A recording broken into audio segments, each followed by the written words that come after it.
appropriate way or not. So that sharing of information can be approved and should be.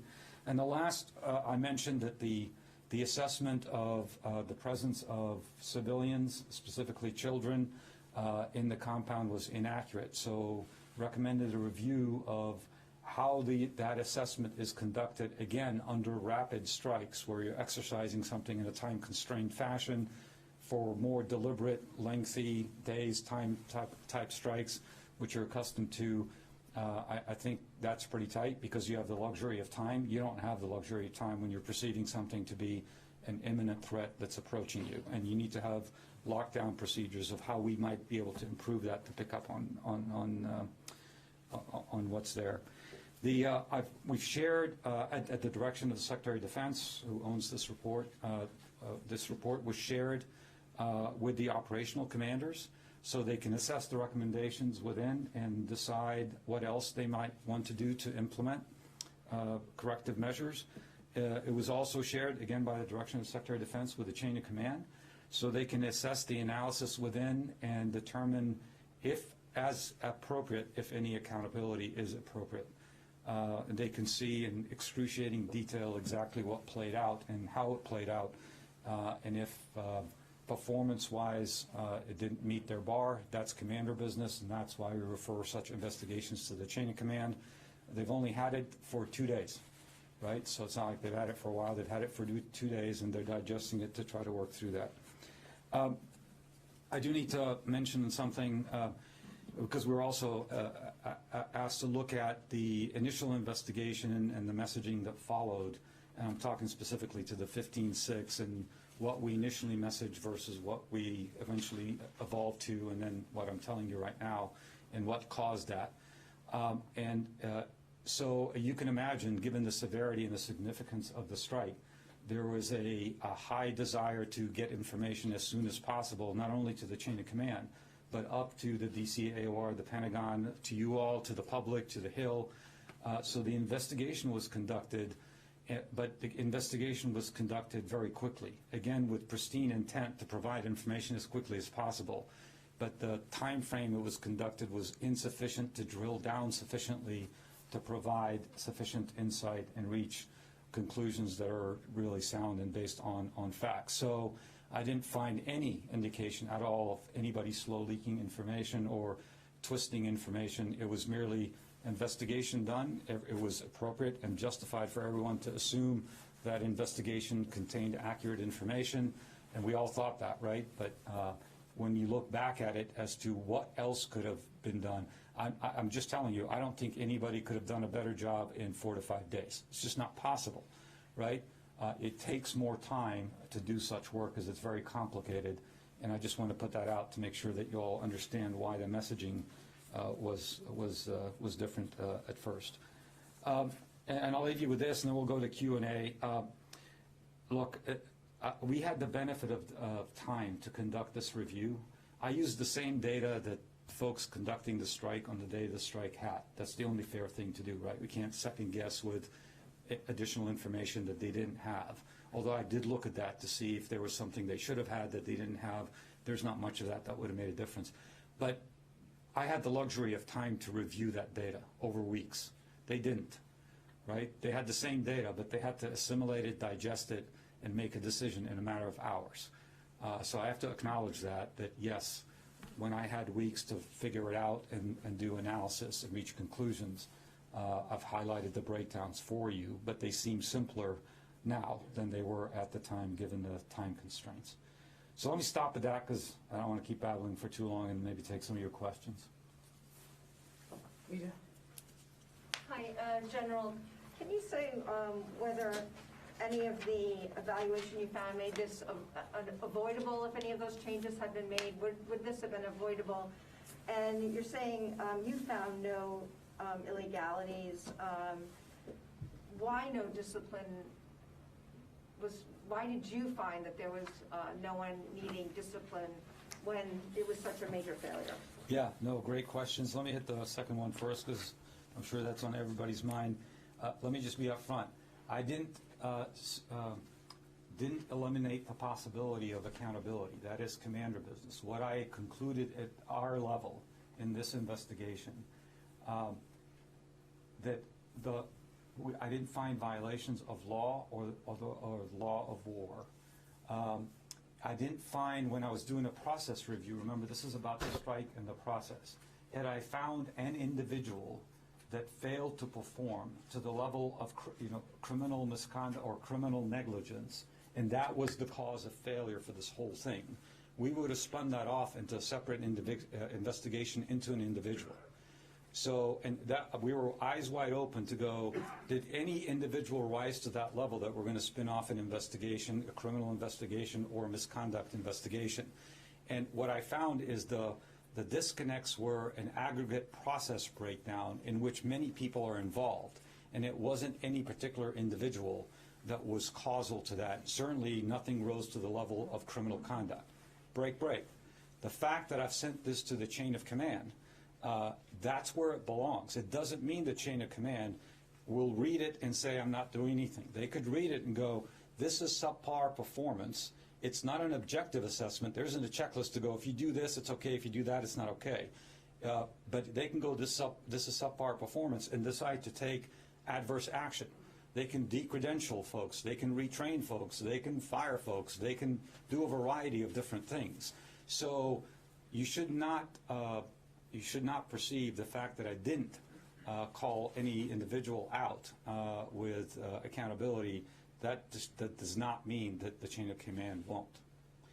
And to your second point, I can't play hypotheticals and say if we implement the recommendations, we're guaranteed this will never happen again. Here's what I will tell you. Based on the circumstances in this particular strike, which is a very unique strike under self-defense, and I told you the constraints of that, these measures will go a long way to greatly mitigate the risk of this happening again, because they all contributed to the ultimate strike, right? So these measures will allow us to kind of mitigate the risk of confirmation bias. The situational awareness will enhance the collective in trying to question what is it that we're looking at and what are we interpreting, and will also help us in the analysis of individuals at the strike area when you're conducting a rapid strike, not the strikes you're used to over the horizon CT. Two questions. Where did the process break down? Yes, sir. And in the original explanation of what went wrong, it all tracked back to that Corolla being seen at a location that was associated with ISIS, and everything after that seemed to be confirmation bias.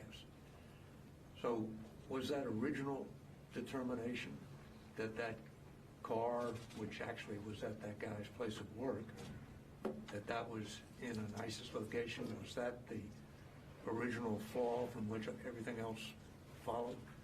Yes, sir, but with some nuances. So let me walk you through that. This is a critical point. So the question for everybody is, how did this particular vehicle become the vehicle of interest that we ultimately struck?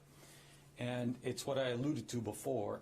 It boiled down to the interpretation of intelligence available and trying to correlate it to what you're seeing in real time, and trying to determine, is the intelligence giving you enough information to conclude that this area or this particular compound and associated vehicles are the compound and vehicles of interest, right? There's an art to that.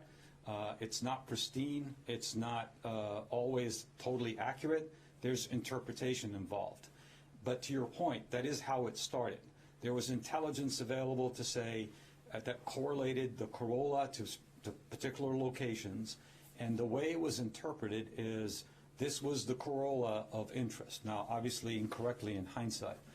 But it didn't stop there. When I'm talking about confirmation bias, the initial correlation, I think if you all saw it in a classified setting, would be reasonable to conclude that that should be a vehicle of interest, right? And I think that would be very, very reasonable given the information that you're having, that you're receiving, and you're trying to assess.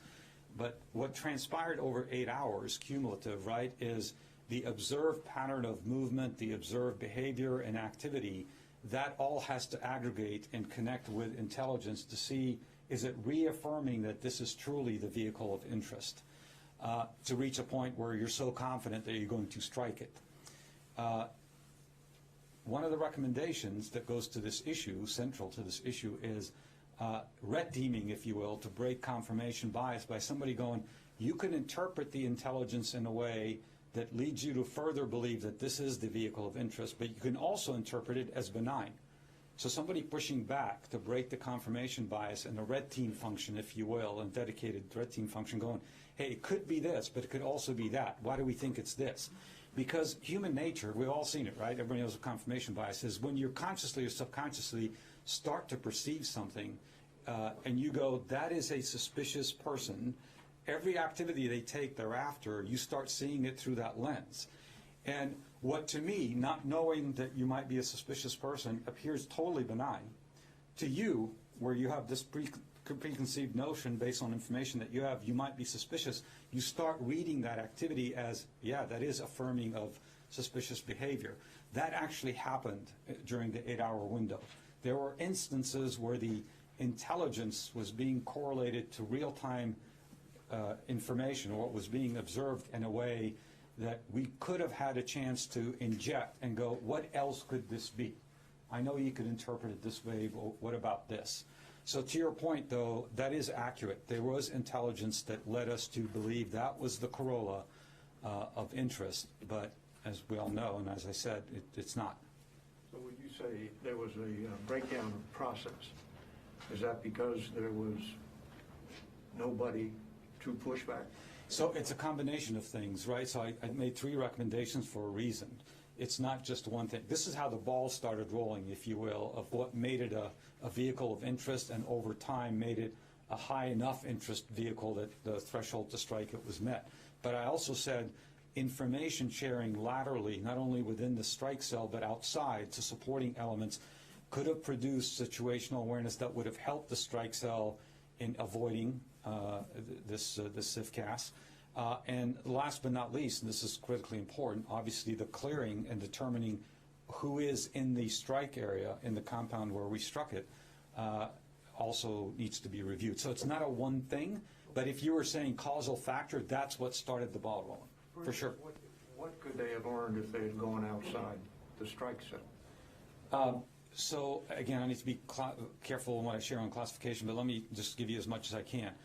Where that would have come in helpful is the awareness of the imminence of the likelihood of imminence of the strike would have allowed folks to provide additional context and information that might have been helpful to maybe delay the strike for a few minutes, do additional clearing of the target area.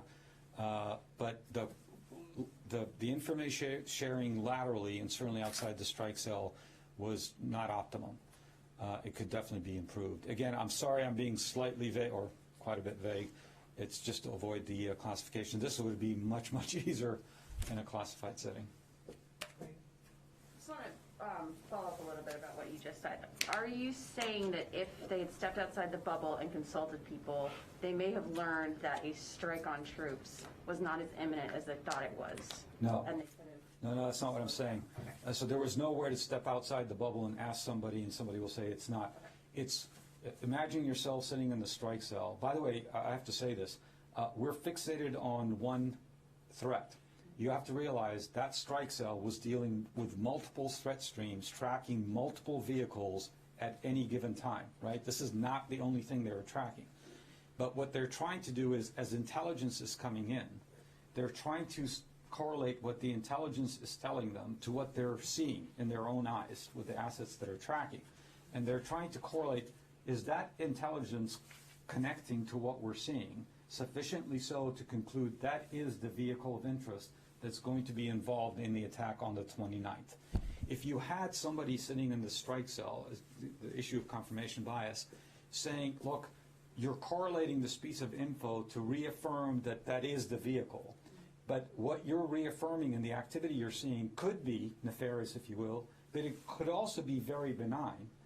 This is what it could be. Why are we not choosing to interpret? So pushing back a little bit, playing that dialogue to go, what is it exactly that we're looking at? To make sure, because it's hard when you're the one executing the strike to be in the second guessing mode at the same time when you're responsible for so many assets and targets that you're tracking. And it's only a factor, well, I say only, it's particularly a factor in this unique scenario, right? In the over-horizon CT strikes, when you have so much time and it's deliberate, and you're doing it over hours and days, and you're soaking targets, it's less of an issue because there's a lot of time to have discussions and second guess and red team and walk around it. When you're doing a strike so rapidly, you need that, I'm convinced, you need that pushback to be sure that you're not interpreting something through a very biased lens, which is human nature, by the way. I put myself in the same scenario. If I started to perceive that car as a risk to U.S. forces, I will start to read what it's doing and its occupants throughout the day through that lens, because subconsciously I'm starting to think that's a threat. Somebody stepping back on that could be totally benign would challenge me enough for me to go, wait a minute, okay, let's slow down a bit. Why is it elevated to that level? Does that make sense? Very different. In a situation like this where things are moving quickly and there is an imminent threat, how can you step outside and make that procedure better? It's not step outside. It's you're sitting in this. How can you institutionalize taking Yeah, a step so back? that's what the operational commanders are currently assessing in the report to figure out in such unique circumstances. Again, I keep emphasizing this because you can't compare it to the 99.9% of strikes you're familiar with. This is unique. By the way, in the retrograde window over 4 months, this was the only strike conducted under self-defense. Actually, if you go back a year, I'm almost confident with this. In the last year in Afghanistan, we didn't do any self-defense strikes. So it is very unique, and the urgency is palpable, right? By the nature of the imminent threat. We're defending U.S. forces at HKIA, and it was only 3 kilometers away. A couple things. Where was the strike cell that you're talking about? Where were they physically located? It's, Is it Qatar? it is. Okay. And then since you rebuilt this from the beginning, when was it evident that there were kids at the compound in your timeline? So the first time we had confirmation of kids was at the 2-minute time frame. 2 minutes before the impact? Before the trigger pull. Oh, so it was before the missile, the Yes, Hellfire yes. missile launch? Yes, but I gotta, I'll give you some data here. So, just to be fair, and this is important, when we review available video feeds at the time, we did independent analysis by 2 separate teams to see what they see in the video, and I have to preface with this context, it's critically important. Had I been able to find anybody on the planet that's a trained screener or image analyst, those are the folks that view such things to determine, that didn't know that we had a CIVCAS event on the 29th, I would have chosen them to do the review. Because I'm telling them, review this video, and you don't know what you're looking for, tell me what you see. I couldn't do that. Just to be fair here in context, they knew they were looking for kids. That's very different when you're sitting down to review something. You know what you're looking for, and you're being very attentive to that. But I couldn't find anybody that didn't know. So they're predisposed to looking for kids. We have to understand that context. But 2 independent reviews that I conducted for this investigation, the physical evidence of a child was apparent at about the 2-minute point. But I'm just telling you, I put eyes on myself. I just didn't have it, they're doing it for me, but I had to see it for myself. I'm just saying, it is 100% not obvious. You have to be, like, no kidding, looking for it. But when you're looking for it, certainly after the fact, if you ask me, was there evidence of a presence of, yes, there was. So just to be clear, 2 minutes before the launch? Yes. Not 2 minutes before impact? Yes. Okay. And then just one more thing, the communication breakdown that you mentioned in your opening, I'm still unclear about exactly what that means. And can you explain a little bit more? Is that the sharing situational word? I just don't understand. Okay, so good question. Let me just let me give you an example of what I mean by that. Is if you're sitting there and your job is to track a particular target of interest, in this case a vehicle, and you're tracking it without specific information of what are we about to do with this vehicle? When is a strike imminent? Or we've been tracking it for 8 hours. What is it exactly that I'm looking for? What additional intel have you received that I need to be assessing outside of the strike cell? In the strike cell, it's pretty tight because you're sitting there in the room and people are talking out loud and everybody's hearing what's being shared. But even then, it's just in a smaller bubble because there's so many targets being tracked. When you're remote and outside the strike zone, all you have is communication via chat normally. It's not voice. It's chat. We're sharing like text on secure chat. If you lose the context of that is being built in the strike cell of here's new intelligence that's telling us to look for this. You're looking at it but from a remote location. Here's what we should be seeing now. Are you seeing it? Here's what we intend to do, and we're going to strike within a few minutes. If you lose that situational awareness, your ability to help the strike cell put context on what they're seeing greatly diminishes. And I'm being a little bit evasive because of the classification of some of the things, but it is a contributing factor. It's not like a make-believe thing. There was a disconnect in the level of situational awareness outside the strike cell that could have helped, was it if it was available. And frankly, it's one of the contributing factors to this assessment that I just mentioned to you about picking up a child.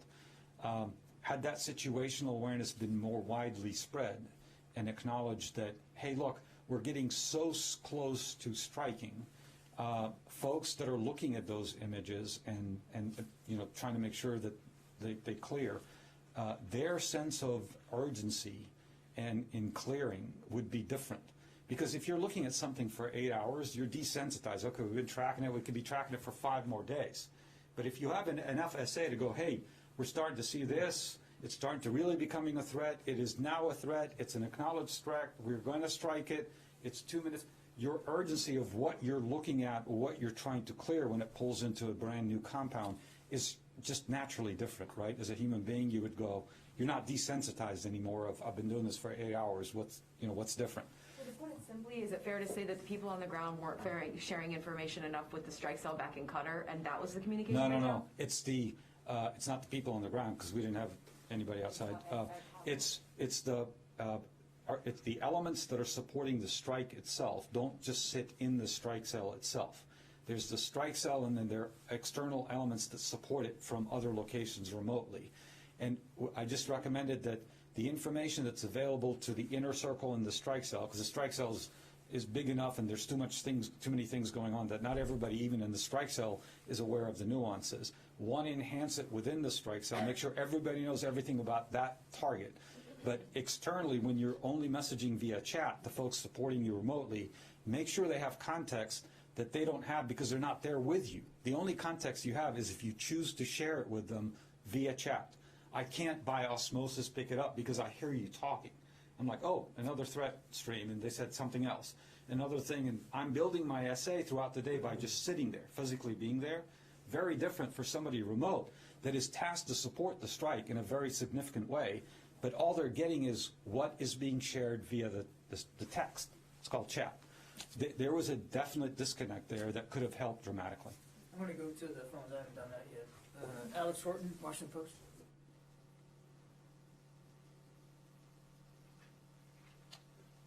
Hey, thanks for keeping me on. I wanted to go back to the idea of confirmation bias that you had mentioned, and the link to the earlier attack at HKIA. Some defense officials have told reporters that they believe there were explosives in the car based on the idea that those packages may have been the same size as the bomb used at HKIA, which I think is a link in their mind to, this strike happened at the airport, and therefore it's going to be another event. So could you speak to the confirmation bias of the attack at HKIA a few days before and the belief that they were connected? Did it lend to commanders or analysts the idea that this was likely just because there was an attack earlier? No, I appreciate that question. I'm glad you asked it. It's a great question. I can give you a great example of what would be confirmation bias. So you all saw the reporting about the computer bag that was exchanged at the first location where the vehicle stopped. And that was significant. Significant for the reasons you're alluding to. The 3 days prior, the attack that killed 13 of our service members and a lot of Afghan civilians, it was believed that the method, or at least the container that had the explosives in it, was a computer bag. So the fact that on that day, on the 29th, we're watching this white Corolla, we saw an exchange of a computer bag. It wasn't lost on people to go, you know what? That's what was used to contain the explosives 3 days prior, and that is potentially indicative of, here we go again, another computer bag that contains explosives. True, I can understand that, but it could also be just a computer bag, and as it turns out, and we can affirm it, it was a computer bag, right? But you could see that correlation of, I've seen this movie before, and I'm going to equate it to that automatically. Now, it's not a one-off. That wasn't the thing that went computer bag, and therefore it's a target of interest. It starts to build on itself in multiple different settings throughout the 8-hour window to the point that it became, that is the target, and we've met the threshold to strike it. Nancy Youssef. Thank you. Sir, how many people were involved in the reading of the intelligence and the decision to strike? And also, on what basis did the U.S. determine that the target was a member of ISIS? And finally, you said in your second recommendation that one thing that needs to happen is that the U.S. needs to enhance its situational awareness. I guess I'm having a hard time understanding how much more awareness the U.S. could have after 20 years of war. You also mentioned that there was a disconnect in the strike cell where everyone wasn't aware of nuances. And so I guess my question is, given how long the U.S. has been in Afghanistan and how wrong they got the strike, why isn't the recommendation to revamp how such strikes are conducted? From what I can tell, you're talking about tweaks around the edges, but what you're describing are fundamental problems. Yeah, no, I appreciate the questions, and I think I caught 3 of them. So in terms of the total number of folks involved in the strike itself, I'll give you the exact number. I don't have it top of my head, but it's quite a few. I think in the innermost circle of decision making and assessment and analysis, it would be fair to say somewhere between 5 and 10. But there are broader folks supporting the overall strike. But we can give you a little bit more specific numbers if you'd like. On the assessment that the individual was a member of ISIS-K and or the locations, again, it was the correlation of what at the time was viewed as credible intelligence to what was being observed in real time. What I mean by that, let me just be specific. We have no reason to question the intelligence. What likely broke down is was not the intelligence, but the correlation of that intelligence to a specific house. The inference that what the intelligence is talking about is that house and that car. And there's an art to that. And that's where the disconnect and correlation broke down throughout the day. On the issue of awareness, I wasn't talking about enhancing overall U.S. situational awareness. I'm talking about enhancing the sharing information and the overall awareness of a pending strike or a high-interest track within the strike cell itself and the supporting elements. But you raise an interesting point that I should have raised. So the intelligence that we had that day, although significant, was also, should be common sense to you, right? We're exfiltrating the next day. So you can imagine the level of intelligence has been dramatically reduced by that point. We don't have Afghan partners on the ground. We don't have our own forces on the ground. So sources and intelligence streams are constrained. But that was obviously because of the fact that we were retrograding and the exfil was the very next day. So, but just to be clear, I'm not addressing situational awareness broadly about U.S. situational awareness and intelligence. I didn't assess that. I'm talking about intelligence within the strike cell, and they have to work with what they have. And they had a high priority and received. I didn't see any breakdown in receipt of intelligence. If it was available, it was given to them. But we have to acknowledge the intelligence we had, given that we're one day out from exfil, was not what we've been used to when we had boots on the ground and we had a lot of Afghan partners that could help us, and eyes and ears are very helpful. How is it possible to say with 10 civilians killed and no terror threat eliminated that this wasn't a violation of law or the law of war here, given the level of this mistake? If the strike cell had more time and yet made the same mistake, is that a violation of the law or the law of war, or is it not time dependent and it simply wouldn't have been a violation of? Yeah, no, I'm glad you asked that question. It's important because it's not lost on us the severity of the outcome and the fact that we killed 10 Afghan civilians. But I don't have to tell this, you all know this, right? Mistakes do happen in military operations, and the assessment, let me tell you my assessment of how we walked through this. I'm trying to figure out, or what I did figure out, is were the interpretations at the time reasonable based on the information that they had? Were the associated decisions based on the information they had reasonable? Were they, if they were arbitrary, capricious, random? I ask, why did you think that was a threat? They had no intel stream to say that was a threat. They just made it up. I'm like, okay, that is a very different ballgame, right? You're now being, it's dereliction at that point. But when you look at a complicated operation like this, in a complicated setting that I described in the context of what is going on any given day, and what they had available to them, and the, bless you, and the time constraints of a perceived threat to U.S. forces where we just lost 13 members, 3 days prior, in that context, I found, given the information they had and the analysis that they did, I understand they reached the wrong conclusions, but you could have said it's this or that. Was it reasonable to conclude what they concluded based on what they had? It was not unreasonable. It just turned out to be incorrect. So my point is, we've had mistakes in the conduct of military operations. Unfortunately, we'll have others in the future, more in the future. The issue here is to figure out what we could have done better to make sure this never happens again. I never found an instance where I ask a question of why did you decide that? And I got crickets, or I got an illogical answer, or I got no reason. I got a random decision. I didn't see that at all. And again, I wish I could share the classified information. I'm confident you would agree with me. It's just unfortunate when you're getting that volume of data, you're tracking so many threat streams, this confirmation bias thing starts to build, you're trying to interpret things the best you can, and you don't have time. Because I'm just telling you, just think about it this way. If this was a real threat, and it did kill U.S. forces on HKIA, and the folks involved didn't do anything about it, we might be investigating them today. So it's a tough scenario to be in, and it was a mistake. It was an honest mistake.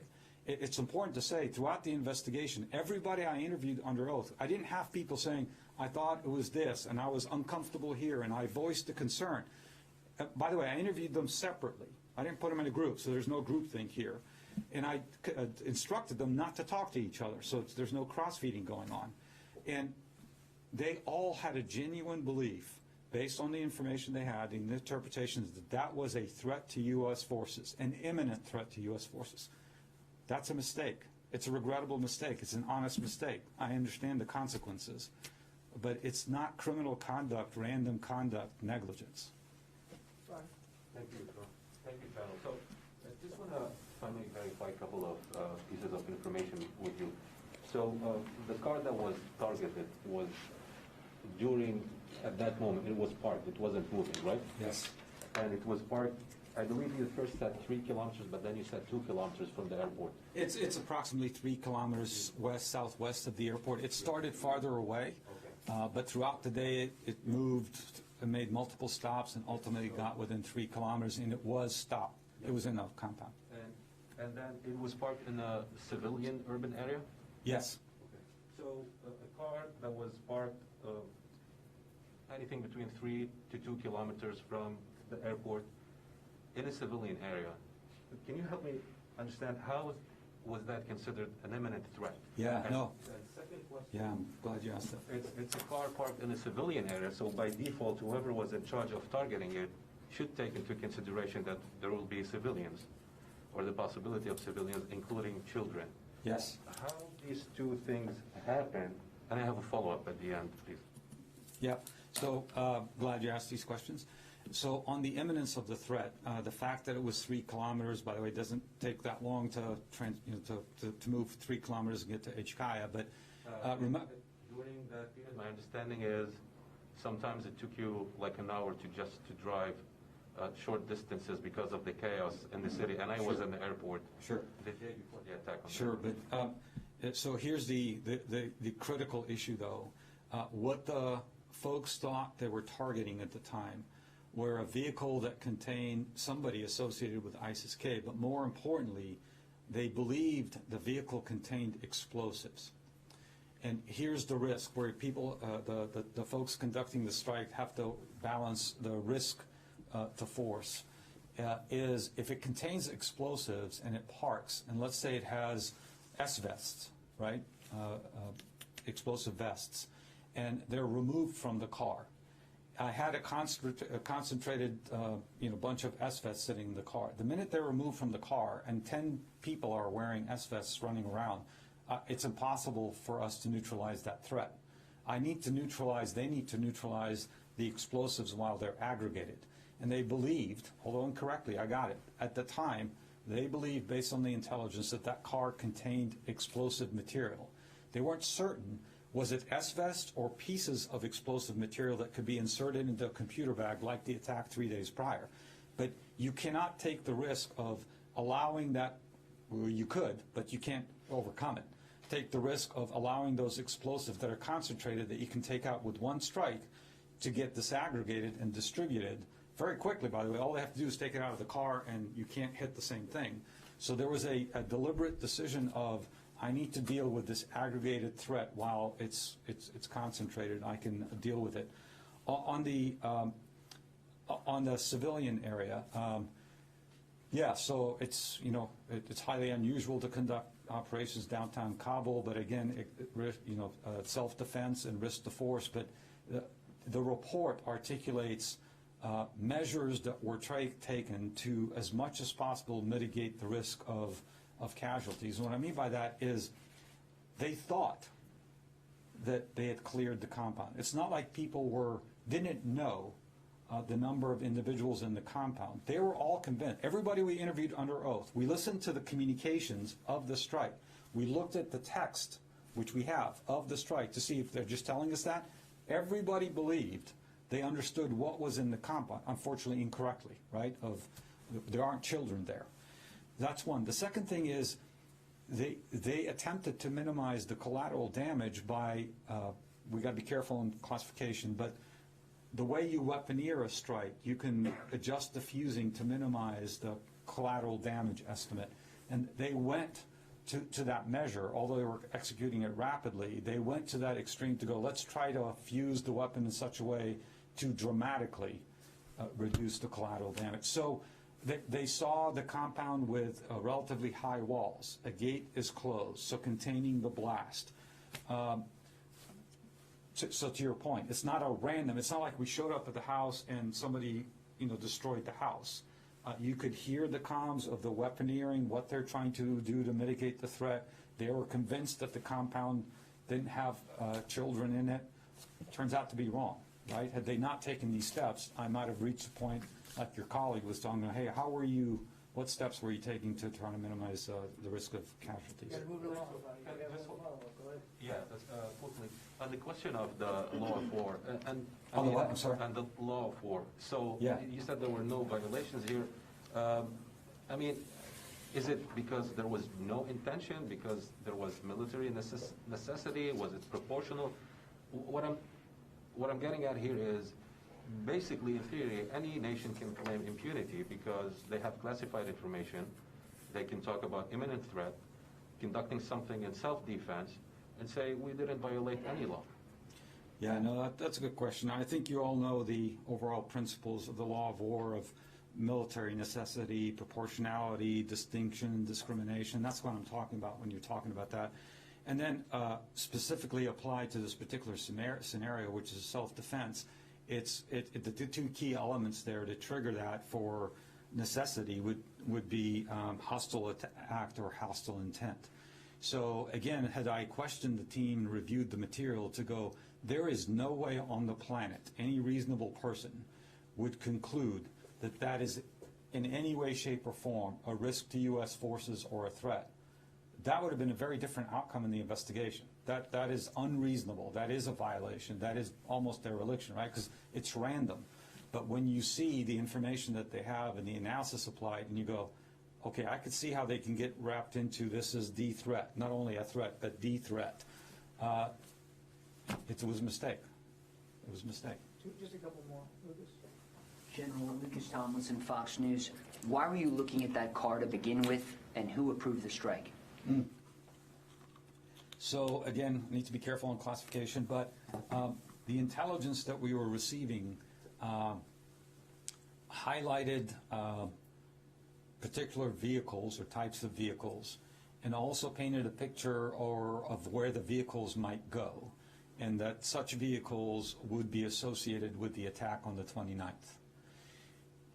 The reason we fixated on that particular vehicle is it correlated to some of these intel streams in terms of color and type, and then miscorrelation started to happen in terms of location. But it's not hard, again, if I could talk classified, to go, how did they correlate? You wouldn't be going, that is crazy. You're like, oh, okay, I can see it. It just turns out to be wrong. But that's how we started on that particular vehicle. Its make, color, and then its movements throughout the day and where it might have gone made it a vehicle of interest. I'm sorry, what was your second question? Who approved the strike? Yeah, the Target Engagement Authority is the ground force commander. And who is that? It's Major General Donahue. And are you also investigating the strike on August 27th in Nangarhar? I am not. On the car, was there actually a Toyota that was tracked to the U.S. forces, or you just hit the wrong car, or was there actually non-existent? So the threat as a whole was So wrong. to your question, I think I understand it. We actually never ended up tracking the actual Toyota Corolla. We didn't. It certainly wasn't the one we did track and struck. We just didn't pick up the Toyota Corolla that we believe we should have picked up that might have been involved in something that's worth noting. There was also some intelligence officials speaking to the press saying that actually seconds after the launch, it was reported to the strike cell that actually the target is wrong. Have you seen during your investigation that there were certain attempts from the intelligence to inform the strike cell that actually the target is wrong, or just one single one? No. So the initial indication that so every time you do a strike, you do a pre-strike analysis of what did we just strike. That combined with media coverage and for folks on the ground is how we first started to understand that there were civilians involved in this. But in terms of intelligence saying that you struck the wrong vehicle, that didn't happen. No. Just to be clear on this, the thing you said about 2 minutes before the strike, when you reviewed the tapes, you saw that there were children. One child. In real time. Yeah. Did anybody watching the feed see that child, or did all of this awareness come after the fact? After the fact. So they 100% did not pick up on the child, and it's not because they said that. Again, I have their chats from the time preserved. We have their comms. We have their testimony under oath, and what they perceived to exist at the compound at the time did not include any women or children. Last question. Sorry, did I interrupt you, sir? No.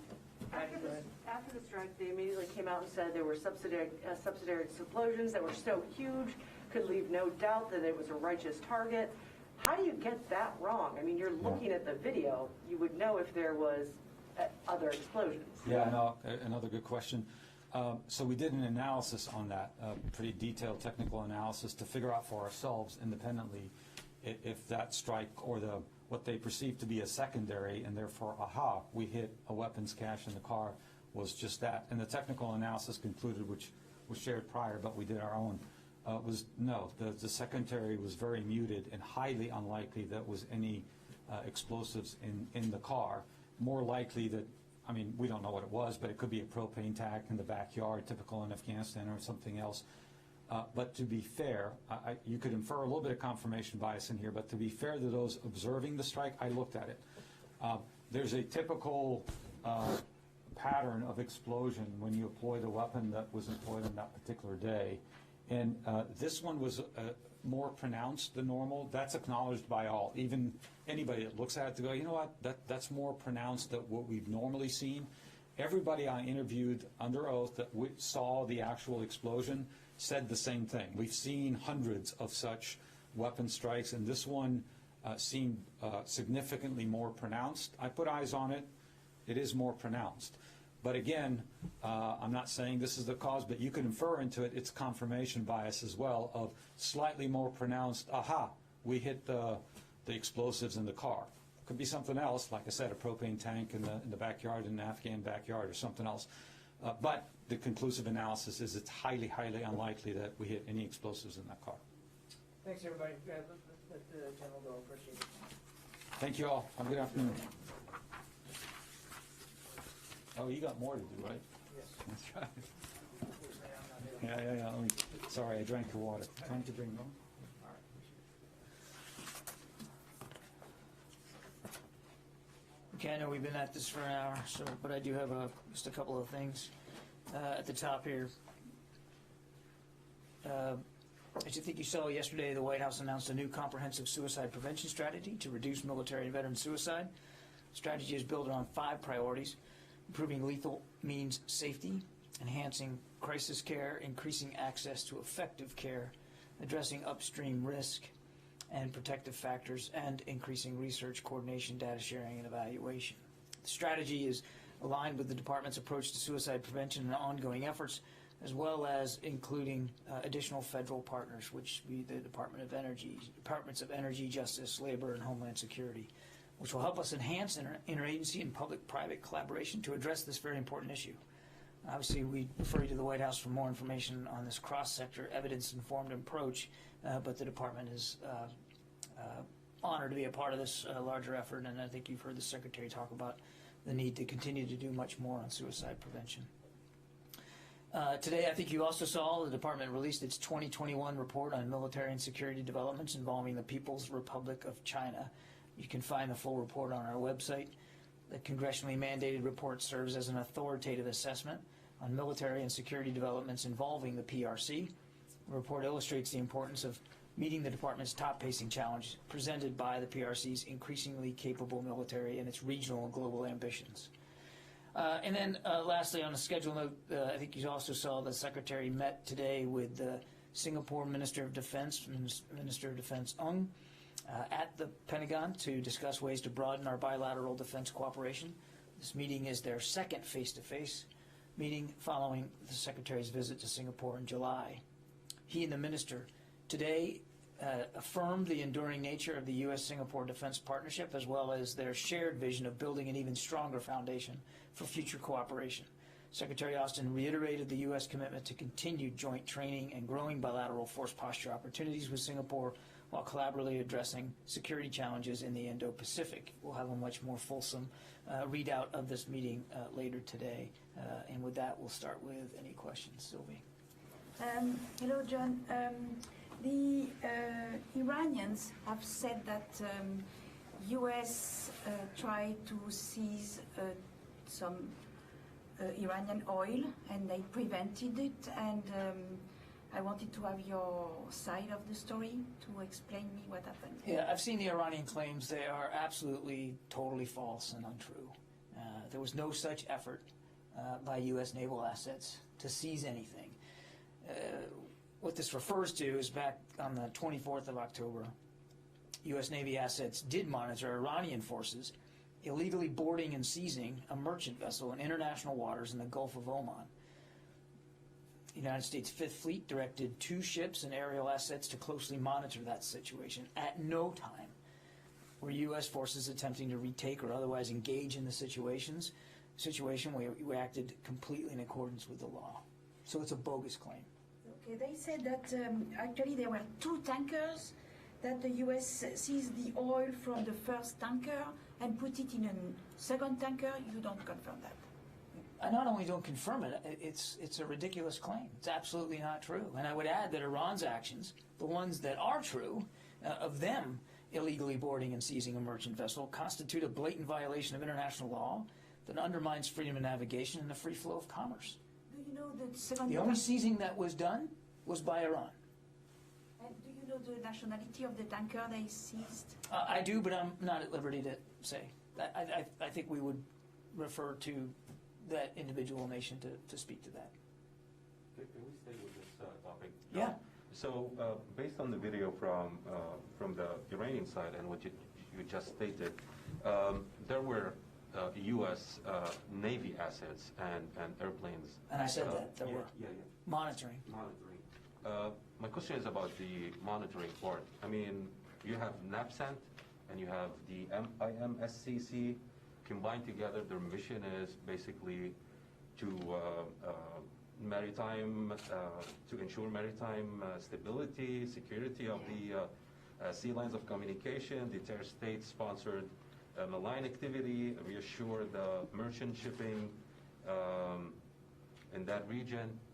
I mean, evidently, the U.S. didn't do any of that. I mean, where's the assurance and where's the deterrent effect of your presence? What I can tell you is we acted in accordance with international law, unlike the Iranians, and I'll leave it at that. So there was an intentional effort not to escalate the situation. We acted in accordance with international law, unlike the Iranians, and we do believe our forward presence in that part of the world has and will continue and can continue to act as a deterrent. Does it deter every action by the Iranians and particularly the IRGC Navy? No, but it's one of the reasons why we're there, to help, as I said, support freedom of navigation and free commerce. That's one of the reasons why we have a naval presence there, as well as many of our allies and partners. But we acted in accordance with international law. And I think your question would also be well put to the folks in Tehran. Our correspondents in Tehran did. My follow-up on this is, why did the Pentagon wait until today to come out with its version of what happened? There was no waiting, Fadi. We were monitoring. We monitor a lot of activity in that part of the world. It was not about waiting. We are reacting to false claims that the Iranians made today. So if you're asking me why am I talking about this today, because you're asking me about it today, because the Iranians lied about it today. But we monitor maritime traffic every day out there, and not all of it rises to the level of us putting out a press release or talking about it overtly from the podium. Patty? If you look at the video, those small ships, small boats were really close to that destroyer. As you know, and we know after the cold, that was a huge concern. Did the captain, did the crew do anything to try and sort of swat away the small boats? Were they allowed to do anything, or is the order to avoid escalation? I don't know. I mean, I wasn't there, Patty, so I'm not going to speak for the commanding officer of a destroyer and what force protection measures they might have taken. What I can tell you is that the commanding officers of our ships always have the right of self-defense and multiple ways to defend their ship and their crew. And they know they have those authorities. They know they have those capabilities. Now, what actually transpired aboard that particular destroyer, I wouldn't get into. I'd refer you to the Navy or to the Central Command to talk about that in more detail. Yeah. Was there any possibility that the ship was engaged in piracy of any sort, or illicit oil transfers or anything like that? I don't have any additional information about the ship that the Iranians illegally boarded and seized. And again, I just don't have more. I'm just wondering why we were tracking. Why we were tracking? Yeah, why we were tracking the ship. We monitor a lot of traffic in that part of the world. Yeah, Abraham. Yeah, thanks, Chad. I've got two questions. One on the China military power report. Who went to the Hill to brief, and who did they brief? And I guess it was like a classified briefing. Could you kind of provide a little bit more detail on that? I don't know if I have the exact details of who briefed whom, so let me take that question. I just don't have that level of detail here, but obviously this is a report mandated by Congress, so we had an obligation to to brief appropriate committees and appropriate people on the Hill, and we did that. But exactly who did it and when, I don't have that level of detail. Okay, so second question on the, as you know, Air Force released some COVID exemption vaccination requirement. Deadline was yesterday. They released some numbers about that. I wonder if Secretary Austin is pleased with the Air Force's effort to get vaccination. Are there lessons learned? Does he talk regularly with the service chiefs about how they are conducting their vaccination efforts on deadline? Can you kind of elaborate on his role in that? The Secretary is pleased by the level of effort that the military departments have taken to enact this mandatory vaccine regimen. As a matter of fact, he was encouraged by the activity by the military departments before we had to make the vaccine mandatory. And as you know, the Delta variant, the much more lethal Delta variant, really contributed to his decision to go ahead and make this a mandatory regimen. But yes, he's pleased by the leadership of the department.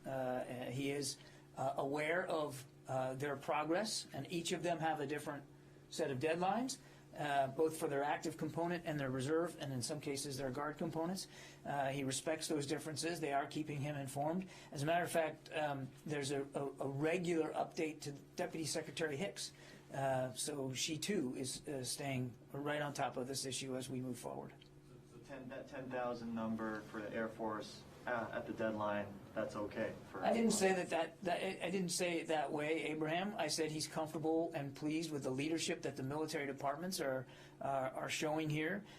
He's not unmindful of the fact that in each of the military departments there are some members who are refusing to take the vaccine, some that are applying for exemptions, some exemptions that are being granted, and he trusts that the leaders of the military departments, the service secretaries and the service chiefs, will continue to manage this mandatory vaccine regimen in a compassionate and a professional manner. That's what he's comfortable of. He continues to believe that these vaccines are safe and effective, and he continues to want to see every member of the armed forces get the vaccine so that they can be safer, they can be more ready, and that they can contribute to more ready units. And frankly, that they can help contribute to the health and welfare of their own families and the communities in which they live. So he absolutely, nothing has changed about his desire to see every member of the armed forces get vaccinated.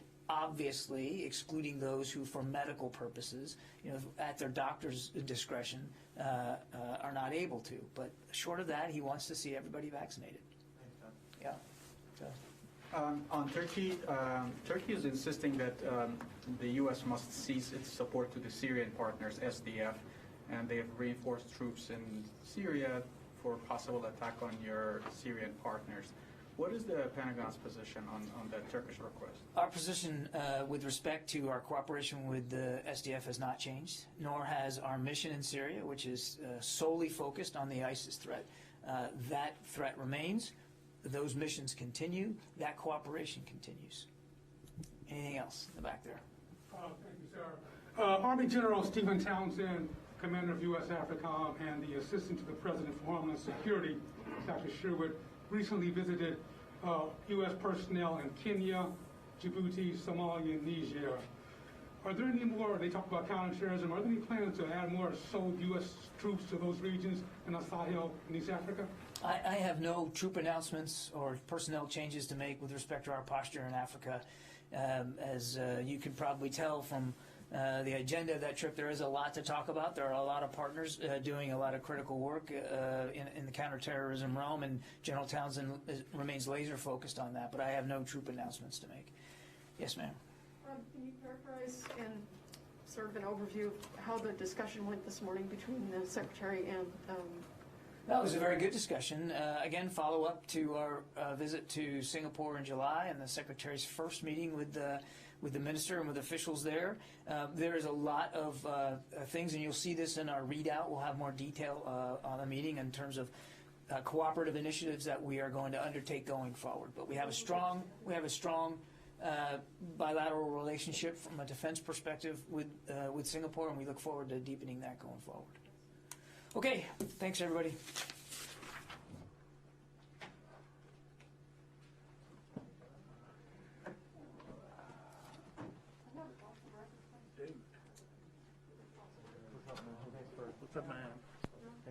save my seat. I had to race over here.